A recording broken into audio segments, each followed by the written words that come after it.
Hi, my name is Ibrahim Hussain. I work for a small organisation called Neighbourhood Learning Centre based in Port Talbot. Neighbourhood Learning Centre is a small charity and its main source of funding is from the lottery. It's got a small staff base of 4 staff. I'm employed to run the project and offer community education for the residents of Port Talbot. I've been employed since 2003. It all started from a member of my management committee who wanted me to leave the organisation. I don't know for what reason. He said he'd like me to leave. I wasn't happy with that, and things really got really bad in the last year. The management committee were actually forcing me to leave, and I wouldn't be leaving. It was approaching Christmas. I booked my annual leave as normal. I had 2 weeks off, and through my post, all of a sudden I had a disciplinary letter sent through saying I'm on suspension. The letter made no reference to the reason for my suspension or why I've been suspended, so I was unaware. I'm particularly coming from just a treasurer, not even the chairperson. On annual leave, I rang my chairperson up and said, "Are you aware of a letter being sent to me and I've been suspended?" He goes, he was aware of it, and the chairperson was very concerned. And I think it all reflects back to the motive of this one individual. He wanted our organisation, Neighbourhood Learning Centre, to merge with another organisation. If I just to give you a bit of background to this individual, he is of Indian descent, and he wanted me to merge with another organisation who were of Indian descent as well.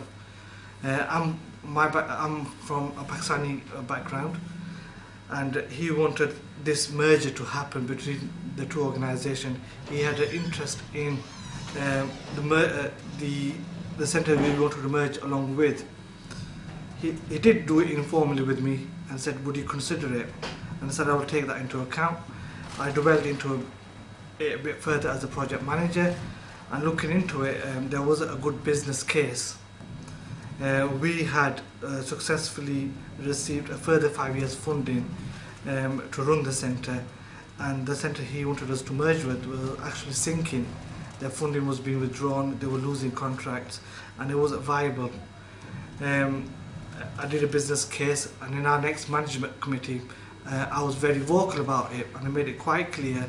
I did a SWOT analysis saying why it was a good idea, and this Indian person, our treasurer, didn't like it at all, and for that reason he was out to get me. I think that's one of the reasons I was put on suspension, so behind the scenes they can get this merger done whilst I'm on suspension.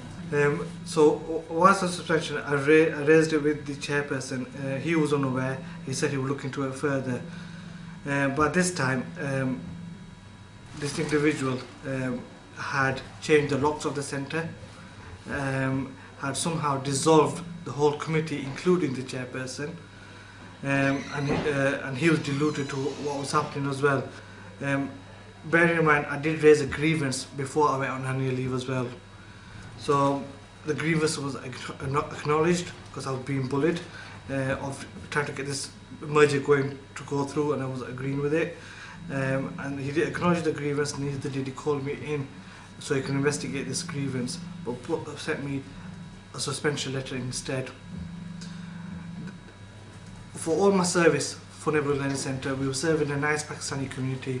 I had no problem whatsoever. The centre was running smoothly, and out of sudden there's just one individual just ruining it for the whole community that were really taking benefit of this funding and really improving their skills to improve their lives, the employment prospects, etc. And I was quite touched upon that because I really put all my hours in whilst I was working for Neighbourhood Learning Centre. I made reference to getting bullied earlier on. I just wanted to delve into that a bit more deeper. I think the bullying was more informal. You wouldn't notice it otherwise. They were increasing my workload. They were pushing me beyond my boundaries where I was able to fulfill my job role, which they wanted me to resign. So that's the kind of bullying they were doing to me. Also, now and then they make comments to me about my hearing impairment, which I found really embarrassing, really, from other colleagues. I didn't really want them to know. It's something that I made clear at the start of my employment, and said although it won't affect my employment, I'd like it to remain anonymous. But they were deliberately making comments in front of other employees, littling myself. So I wasn't very happy about that. Again, that was raised in my grievance, but never acknowledged, never been invited to an interview to address that. So I was on suspension for 6 months, still not known why I've been suspended. And finally a letter came through the post detailing my suspension 6 months later. And it outlined there was financial mismanagement. I didn't treat staff properly, and they didn't invite me to a hearing to address the suspension, and they called me to a disciplinary hearing. Was in employment since 2003. Now and then, again, they were hinting that I should get married, and in our culture we tend to get married quite early on. 23, 24 is an ideal age for an individual to get married, and here I am as a project manager, and I was more career focused.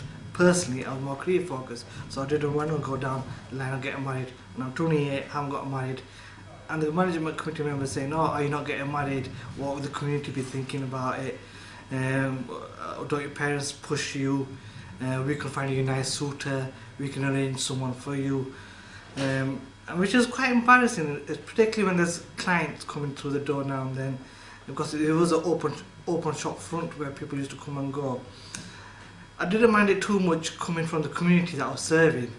That was okay, but coming from the committee members was quite hurtful to me, I'd say, at some point. Prior to me starting in 2003, there was an Indian manager who was running the centre, and when looking into some of the paperwork left in the building, I found that he couldn't account for £18,000 worth of government funding, clearly, and it appears because he was Indian and the committee were Indian, they solved it in-house.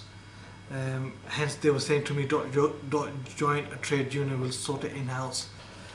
The Indian manager was allowed to retire on full pension, and there was my case where they was investigating it in detail in something that I haven't done. There was just alleged allegations.